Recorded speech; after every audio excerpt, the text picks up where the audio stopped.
Hello friends, I CMA Sangeet Saurabh has came up today to guide you all how to pass the government examination with respect to finance discipline. तो जैसा कि मैंने आपसे promise किया था कि मैं आऊँगा लाइव वीडियो पे मैं वीडियो पे आऊँगा और आप लोगों को मैं गाइड करूँगा कि गवर्नमेंट एग्जामिनेशंस पर्टिकुलरली जो फाइनेंस से रिलेटेड या फिर सीएस से रिलेटेड है, उसे कैसे पास किया जाता है, इसकी स्ट्रेटजीज क्या है and most important is it possible to pass the government examination without taking any coaching.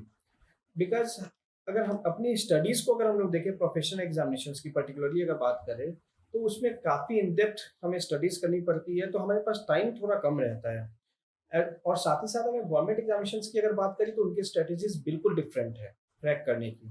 तो आज इन सारे चीज़ों पे मैं बताऊंगा which study material should you refer, from where videos which videos should you refer, or if you belongs to any commerce stream, either you could be ICOM, BCom, MCom, CA, CMA, CS or intermediate qualified finalist, anything as such, तो आपको examination को आप कैसे पास कर सकते हो। तो first of all तो मैं स्टार्ट करूंगा अपने स्टडी मटेरियल से, क्योंकि ये सबसे इम्पोर्टेंट है कि अगर आपने स्टडी मटेरियल अगर आपने सही डिसाइड अगर नहीं किया तो it's very much difficult to pass the government examinations. Because as far as government examination is concern तो वहाँ पर वे आपसे कोई बहुत लेंदी कोई 5 पेज 10 पेजेस की आपसे अकाउंटिंग वो सारे नहीं पूछा करते हैं। So basically the intention of government institutions or company, basically the intention is to check your IQ level. And second thing, their intention is basically to check that whether your basic is clear or not.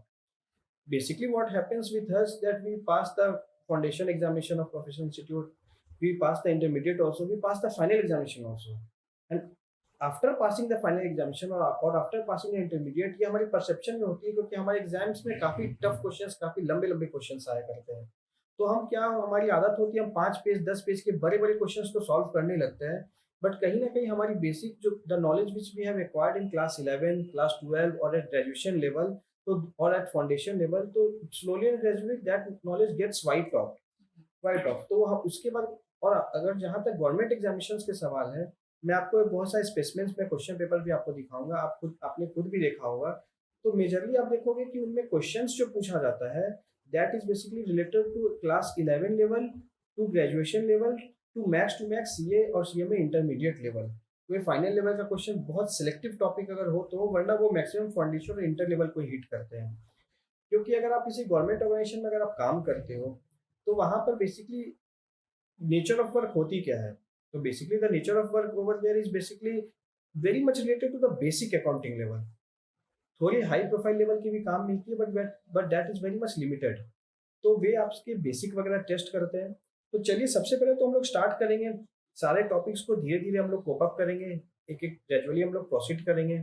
हमारे साथ sir है, sir specific guide करेंगे, उन्होंने इतने सारे examinations crack किए, ये specific guide करेंगे कि आप लोगों को कैसे आप वो सारे एग्जामिनेशन पास कर सकते हो स्मार्ट स्टडी करके।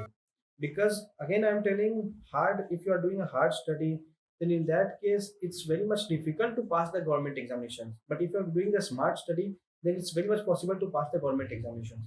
So first of all let's start with the study material.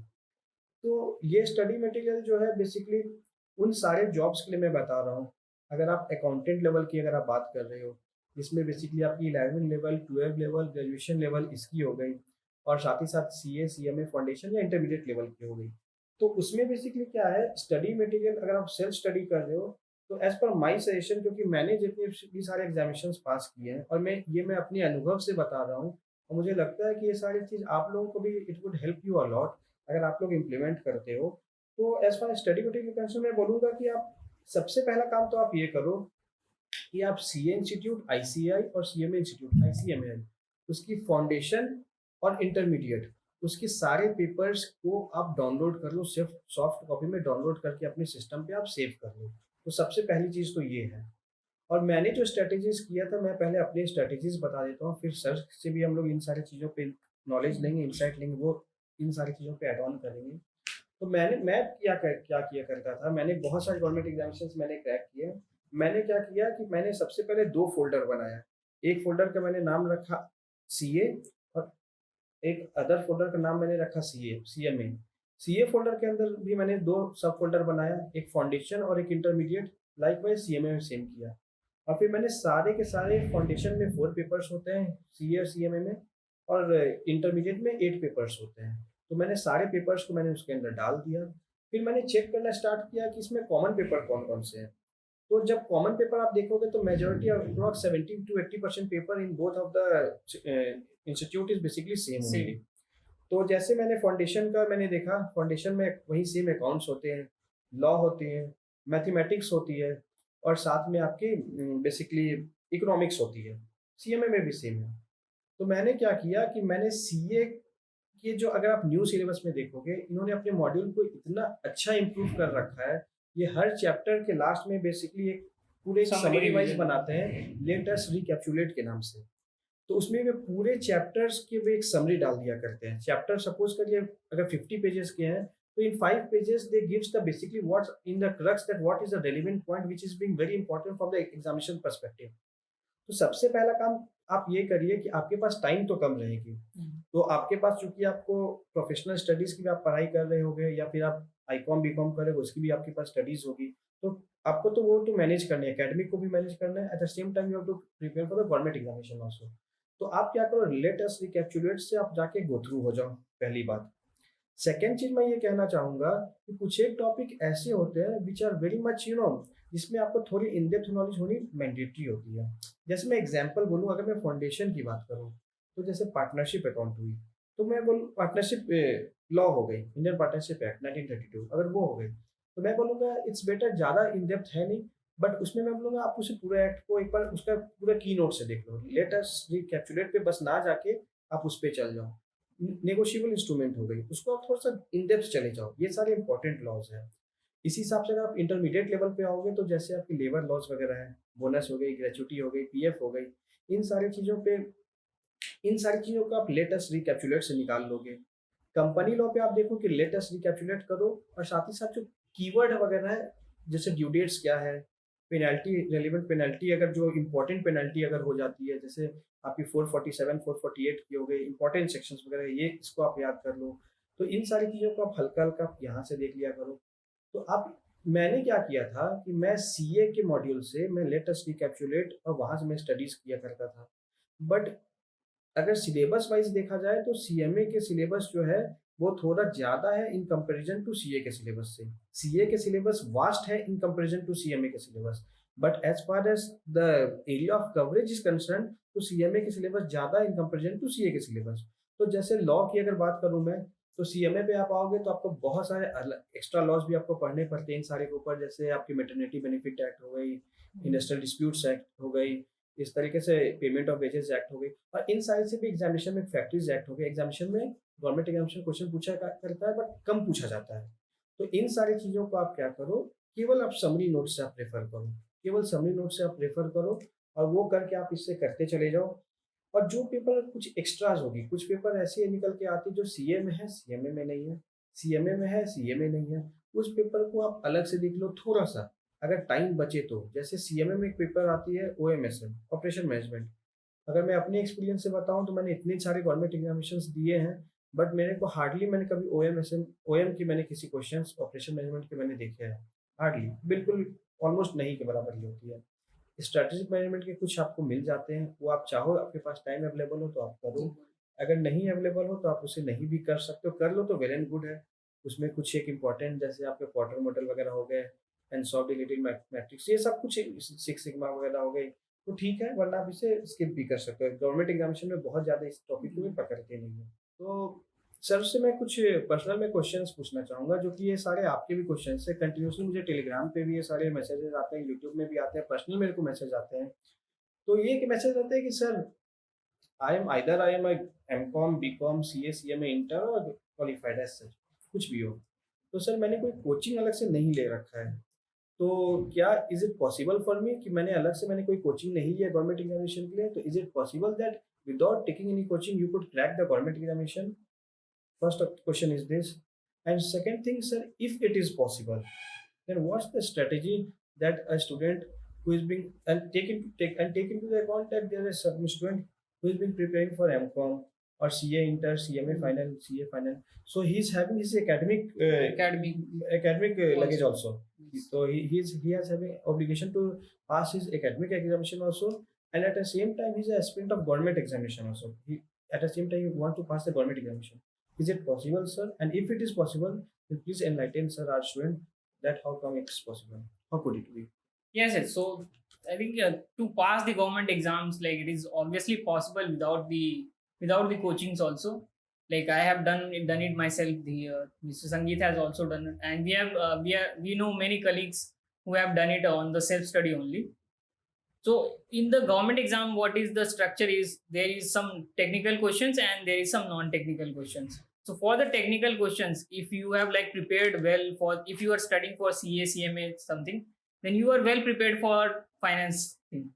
Then you need to focus more on the non-technical things like the maths ho gaya, reasoning ho gaya. So you have to focus on those things because if you are preparing for a financial sarkari exam, then everybody knows about the finance thing. Like the government exam does not ask advanced questions, so they are asking very basic finance questions. So you have already covered the finance question as per your CA syllabus or CMA syllabus. So you have to more focus on the non-technical questions and non-technical areas like maths, reasoning, and here I think people fall into the trap of they want to study and they go in depth in the current affairs thing. तो current affairs जो है finance के field में जो भी government exams है उसमें current affairs इतना ज़्यादा नहीं पूछते हैं जितना कि बैंकिंग हो गया, बैंकिंग पीओ या एसएससी का एग्जाम हो गया, उन सब में करंट अफेयर्स ज़्यादा पूछते हैं. लेकिन if you consider the finance exam for CA professionals और CMA for professionals, current affairs जो उतना ज़्यादा नहीं पूछते हैं. So what you need to focus on in the non-technical part is your English, is your maths, and the reasoning things. So these areas you need to cover in depth. Current affairs, if you are following the news for like 6 or 7 months, you will be having enough content for the current affairs. So that's my view about the preparing for government exams. Even if you don't have any coachings, you can do it for sure. Sir एक question मैं और आपसे पूछना चाहूँगा कि मेरे पास ये Telegram में और पर्सनली एक और मैसेजेस काफ़ी आता है कि सर चूंकि हमारे ग्रुप में जो है उसमें बहुत सारे तो प्रोफेशनल्स हैं, आइदर दे आर क्वालिफाइड और सेमी क्वालिफाइड प्रोफेशनल्स. बहुत सारे ऐसे हमारे दोस्त हैं हु आर बीकॉम और एमकॉम. सो एक चीज़ उनके दिमाग में हमेशा रहता है कि सर कोई गवर्नमेंट एग्जामिनेशन अगर मैं देता हूँ तो क्या being a BCom, being a graduate BCom or MCom, is it possible for them to crack the examination because they would be having the competition with CA, CMA also, or intermediate pass or maybe final pass also. So they are having a feeling in their mind, insecurity in their mind that it's not possible for them to have the competition with CA or CMA. So kindly elaborate that is it possible, and if it is possible, then how? What's your guidance? Then how could they also pass तो the examination? Government exam में जैसे मैंने बोला कि technical questions जो है वो advance level के नहीं पूछते, वो बेसिक लेवल का ही पूछते हैं. अगर आप सीए लेवल का भी कोई सरकारी एग्जाम दे रहे हैं तो उसमें भी वो फाइनेंस से रिलेटेड बेसिक क्वेश्चन ही पूछते हैं. तो उन बेसिक क्वेश्चन के लिए आप चाहे बीकॉम कर रहे हो या एमकॉम कर रहे हो, आप ऑलरेडी प्रिपेयर्ड है उसके लिए. तो ये इसमें कोई इन्फीरियर फील करने का बात नहीं कि आपका कॉम्पिटिशन सीए के लेवल से है, क्योंकि जो सीए ने पढ़ाई की है उन सब बेसिक क्वेश्चंस का वो सब आप खुद भी बीकॉम एमकॉम में पढ़ चुके हैं. तो ऐसा कोई इन्फीरियरिटी लाने का कोई ज़रूरत नहीं है. आप अगर अच्छे से प्रिपेयर करेंगे तो आप ज़रूर से क्रैक कर लेंगे एग्ज़ाम. बिल्कुल, इस बात को मैं थोड़ा और आगे और एलाबोरेट करूँगा. मैंने जब बहुत सारे एग्जामिनेशन क्रैक किया, मैंने बहुत सारे अपने कोलीग्स को देखा, दे वर सिंपली बीकॉम, और वो एग्जामिनेशन उन्होंने पास किया, और उन्होंने वो एग्जामिनेशन पास किया जहाँ पे बहुत सारे क्वालिफाइड सीए सीएमए भी थे या सेमी क्वालिफाइड सीए सीएमए भी थे. तो again I would like to make it very much clear कि आप अगर क्वालिफाइड हो या semi qualified, that's an add on to you. बहुत अच्छी बात है और एक्चुअली बहुत अच्छी बात है, लेकिन it's not a barometer that you will definitely pass the examination. And if they are simply a BCom student or MCom student, they can't pass the examination because जो गवर्नमेंट एग्जामिनेशन में आपकी finance domain की जो questions पूछी जाती है, that is very much basic questions. आपसे आपने क्लास 11 में क्या पढ़ रखा है, क्लास 12 में क्या पढ़ रखा है, ग्रेजुएशन में क्या पढ़ रखा है, इनफैक्ट या फिर सीए फाउंडेशन वगैरह में आपने क्या पढ़ रखा है. Majority of the question with related to finance they are asked from that area only. और एक हमारे साथ एक होती क्या है कि हम लोग जब प्रोफेशनल जो कोर्स जब करने लगते हैं तो हमारे को इतना रिगरस स्टडी करना पड़ता है, हम लोग इतने इन डेप्थ चले जाते हैं पढ़ाई में कि हम लोग को एक परसेप्शन बन जाता है कि हमें बहुत टफ क्वेश्चन सॉल्व करने हैं। एक दिमाग पे एक परसेप्शन रहता है कि हाँ, एक सपोज एक फाइनल अकाउंट्स की क्वेश्चन आई या होल्डिंग की कोई क्वेश्चन आई, हमें हमारे को पता है कि 8 पीस 10 पीस हमें सॉल्व करने में लगेंगे और हमारा साइकोलॉजी बिल्कुल उस हिसाब से हो जाता है, बिल्कुल रोबस्ट रफ एंड टफ हो जाता है। लेकिन eight the same time what it happens that slowly and gradually we start to forget that what we had learned in class 11, what we had learned in CA foundation or CMA foundation level, what we had learned in our graduation level। तो बड़े बड़े चीज तो हम लोग करने लगते हैं और बहुत एफिशिएंटली कर लेते हैं, लेकिन वो छोटी छोटी चीज है वो हमारे से छूट जाती है। और यही वो एरिया है जहाँ पे गवर्नमेंट एग्जामिनेशन आपसे पूछना चाहती है, क्योंकि उन्हें ये बात अच्छे से पता है कि if you are intermediate pass of CA और सीएमए और फाइनल पास, तो they very much they know that the level और द क्वांटम ऑफ डेप्थ, किस लेवल तक उन्होंने इंस्टीट्यूट ने जिसने टेस्ट किया है, government agency can't test to that much level because उनके पास लिबर्टी सिर्फ 1 मार्क्स का है। हमारे इंस्टीट्यूट के पास लिबर्टी होता है एक एक क्वेश्चन को 16 to 20 मार्क्स तक पूछने का, तो वो बहुत अलग लेवल तक जाके पूछते हैं। जबकि as far as government examination concern, वहाँ पे सिर्फ 1 मार्क्स का एमसीक्यू क्वेश्चन पूछना है उन्हें। तो वो सिर्फ आपसे ये देखना चाहते हैं कि क्या आप वो बेसिक आपको आज के डेट में याद है या फिर आप भूल चुके हो।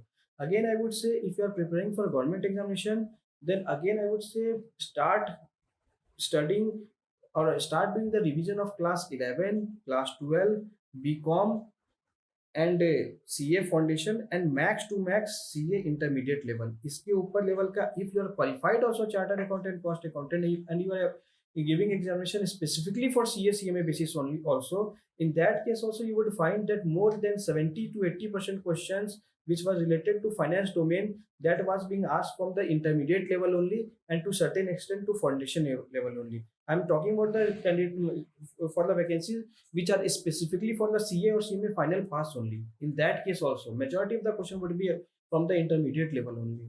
So the study of intermediate level and foundation level, that is the most important thing which you have to do। और एक चीज मैं इसके साथ और कहना चाहूंगा, अच्छा एक चीज इसमें आप और भी कर सकते हैं कि मैंने बोला कि वो आप तो लेसन राउंडअप से वहां से आप वो चीज कर रहे हो, और जहां तक एमसीक्यू का सवाल है, देखिए एमसीक्यू का तो कोई इसका कोई सीमा है नहीं, there is no limit. You could solve crores and infinity of, I mean millions and millions of MCQ, and thereafter if you would appear in a government examination you would see that that question I haven't seen। So the most important thing is that your conceptual clarity and your basic conceptual clarity, whether you are having the basic conceptual clarity or not। तो MCQ क्या मैं importance सिर्फ इतना मानता हूँ कि आपने अगर अपने एंड से रिवीजन कर लिया तो लेट्स टेस्ट योरसेल्फ कि हाँ, मैं टेस्ट करके देख लूँ कि हाँ मैं एमसीक्यू वगैरह बना रहा हूँ, मैं कितने कंफर्टेबल हूँ। एमसीक्यू बनाने का एक मेजर बेनिफिट ये है कि आपकी एक्यूरेसी बढ़ती है, because in government examination your each and every second matters. आपके पास टाइम कम रहेंगे, क्वेश्चंस काफी ज्यादा रहेंगे, तो एमसीक्यू को कंटिन्यूस सॉल्व करने से आपकी एफिशिएंसी बढ़ती है, आप जल्दी सॉल्व कर पाते हो। But that is basically on a later stage. आप मैं बहुत अपने दोस्तों को मैं देखा करता था कि कोई गवर्नमेंट एग्जामिनेशन का अगर फॉर्म आया, फॉर्म भरा, एग्जामिनेशन डेट आ गई, and from the day one they are, मतलब उनके पास सपोज 1 वीक है प्रिपरेशन करने का, so they are and doing the revision of their core paper, और वो सीधे एमसीक्यू निकाल लिया, कोई सेट लिया और एमसीक्यू बनाए जा रहे बनाए जा रहे। उससे कोई बेनिफिट नहीं होने वाला है।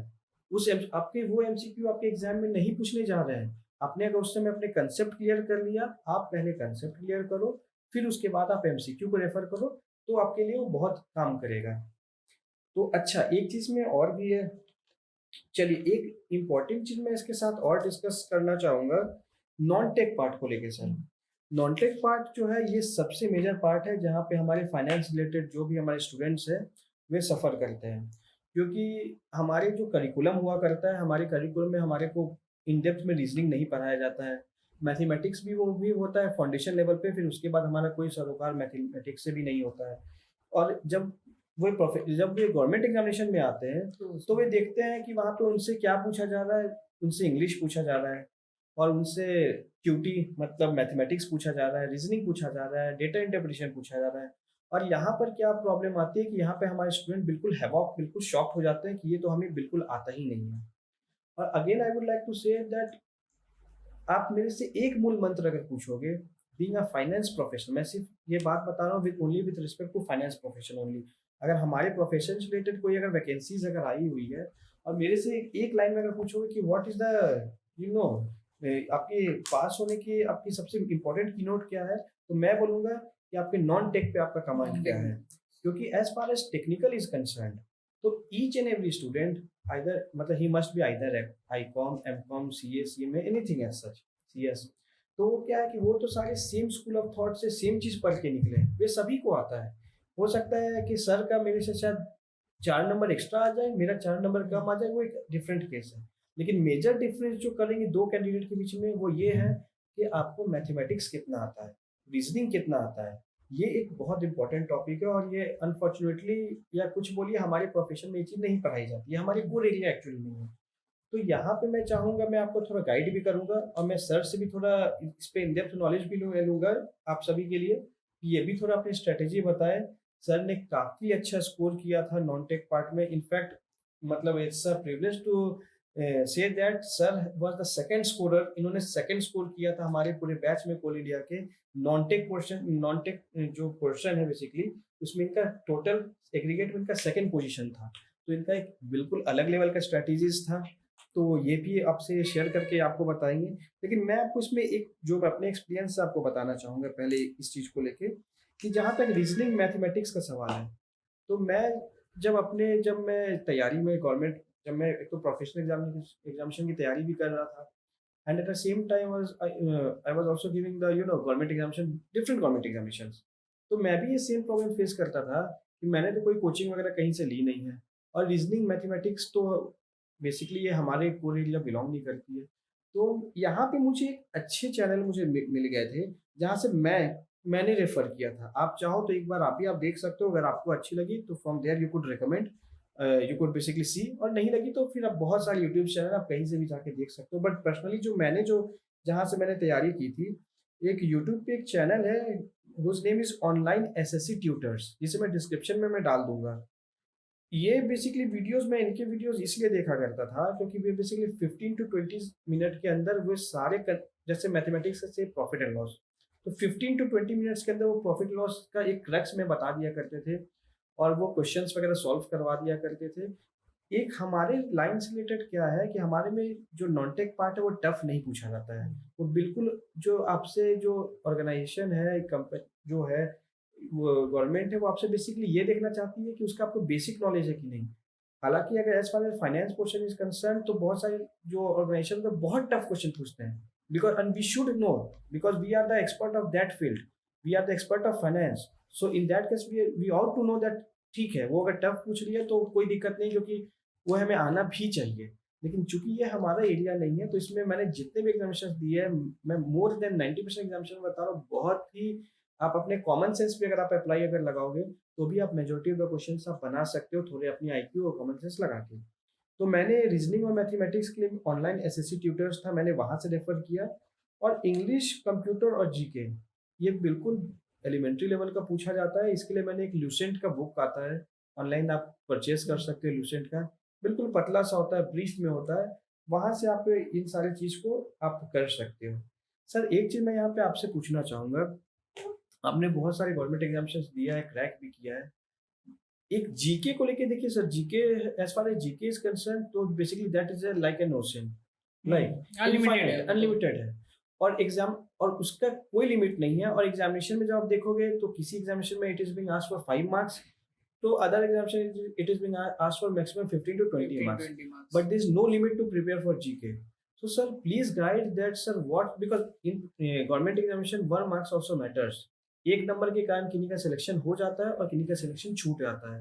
तो sir kindly guide sir our students sir कि what was your strategy, and you have looked upon many government examinations, that what's the modus operandi of the basically GK part, as far as GK part is concerned, कि किस type का questions पे वे ज़्यादा focus करते हैं, या अगर मैं एज अ स्टूडेंट हूँ, मैं एज अ प्रोफेशनल हूँ, मैं कोई गवर्नमेंट एग्जामिनेशन की मैं तैयारी कर रहा हूँ, और मुझे आज मैं सोच रहा हूँ कि मुझे जीके की अगर तैयारी करनी है, and I am completely blank, तो आप मेरे को क्या बताओगे मुझे कैसे स्ट्रैटेजी तैयार करनी चाहिए जिससे कि मैं ज़्यादा से ज़्यादा जीके के क्वेश्चन को अटेम्प्ट कर पाऊँ?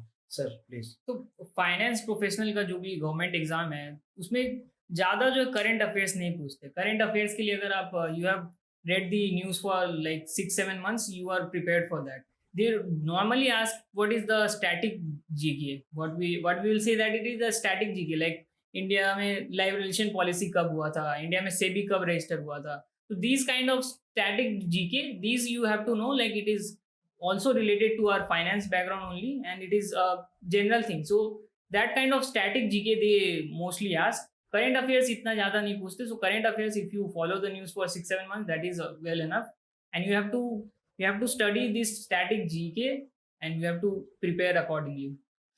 सर ने बिल्कुल सही कहा। इसी बात को मैं बताना चाहूँगा, थोड़ा एलाबोरेट करना चाहूँगा कि जैसे अगर बैंकिंग एसएससी वगैरह की आप एग्जामिनेशन देखोगे जनरल कंपटीशन की, वहाँ पे करंट अफेयर का बहुत इंपॉर्टेंट रोल होता है, क्योंकि वहाँ पे मेजॉरिटी ऑफ द क्वेश्चन जो होता है वो आपके करंट अफेयर से पूछा जाता है और स्टैटिक जीके की क्वेश्चन थोड़ी कम होती है। लेकिन अगर हमारी फाइनेंस प्रोफेशनल के अगर क्वेश्चंस की अगर बात की जाए, अगर अपने किसी भी क्वेश्चन को अगर आप डाउनलोड करके आप देखोगे किसी भी एग्जामिनेशन की, आप ऑल इंडिया की निकाल लो, एनएचपीसी की निकाल लो, या किसी भी एग्जामिनेशन के आप देखोगे, तो आप देखोगे कि अगर सपोज मैं एग्जांपल दे रहा हूँ कि say there are 100 question of GK, suppose in that case max to max, I'm telling max to max 10 question would be of current affair, max to max 90% question would be of your your which is static in nature, कि आपने class 8 में आपने क्या पढ़ रखा है। Suppose एक question उसमें पूछ लिया आपसे, ये ओल्डेस्ट सिविलाइजेशन हमारे ओल्डेस्ट सिविलाइजेशन जो है वो कौन से सिविलाइजेशन थी, ओल्डेस्ट सिविलाइजेशन जैसे वो उनसे लोथल कहाँ सिचुएटेड है वो पूछ लिया, कुछ हमारे पूछ लिया इंडिया से रिलेटेड, हमें कुछ ज्योग्राफी से रिलेटेड पूछ लिया, तो इस टाइप की, या हमारे कुछ recent first war of independence उससे रिलेटेड पूछ लिया। तो बेसिकली उनका फोकस ये रहता है कि जो हमारे जो क्वेश्चंस जो है उसमें कि आपने क्लास 8, 9, 10 इन सारी चीज़ों में आपने जो स्टैटिक आपने जो पढ़ रखा था, जो कि आपको वंस एंड फॉर एवर है, वो आपको रिटेन कर, बेसिक आपको याद है या नहीं, आप रिटेन कर पा रहे हो कि नहीं है। और जहाँ तक आपके जीएस का सवाल, करंट अफेयर का सवाल है, तो करंट अफेयर के क्वेश्चन काफ़ी कम पूछी जाती है, बट अगेन आई वुड से कि आप किसी भी एग्जामिनेशन को देने जा रहे हो तो ऑन अ सेफर नोट आप लास्ट 1 ईयर की आप करंट अफेयर आप जरूर देख लो। और अगर आपके पास बिल्कुल भी टाइम अगर नहीं बच रही है, इन that case at any of cost आप लास्ट के 3 मंथ के करंट अफेयर आप जरूर देख के जाओ। लेकिन करंट अफेयर को आप ऐसा नहीं है कि आप लास्ट 3 ईयर, 4 ईयर, 5 ईयर, क्योंकि उसके बाद आप चलने चलोगे तो इट्स एन इन्फिनिटी। और friends, by this we are coming towards the end of our discussion.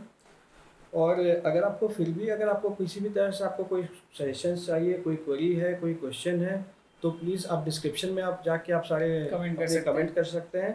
और सर का एक यूट्यूब चैनल है सीए अभिनव शर्मा, जहाँ पे फाइनेंस रिलेटेड, इकोनॉमी रिलेटेड और वर्ल्ड रिलेटेड बहुत सारे वीडियोस डालते हैं।